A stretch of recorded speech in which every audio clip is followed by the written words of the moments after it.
Comme pour mes enfants Montessori, je ne dis jamais non à mon chien. L'éducation positive à fond.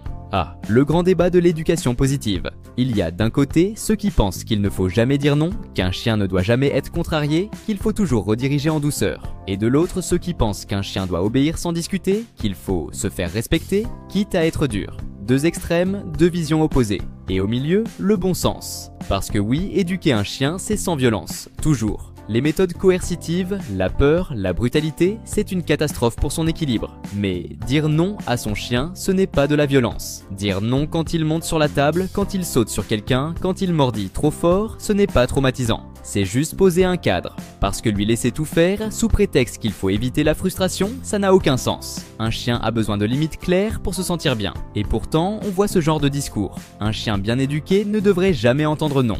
Il faut toujours détourner son attention sans jamais le contrarier. Mais un chien n'est pas une tasse en porcelaine. Lui dire non, ça ne le brise pas. Lui apprendre les règles, ça ne le rend pas malheureux. Et idem pour un enfant d'ailleurs, mais ce sont des débats sans fin. Au contraire, un chien qui comprend son cadre de vie, c'est un chien serein. Alors oui, éduquer avec bienveillance, toujours sans violence. Mais n'oubliez pas que l'équilibre, c'est la clé. Et vous, vous êtes plutôt « je ne dis jamais non » ou plutôt « un cadre, c'est important ». Dites-moi en commentaire, je sens qu'on va bien rigoler. Et si vous voulez en savoir plus sur l'éducation canine, rendez-vous sur Club Berger Australien.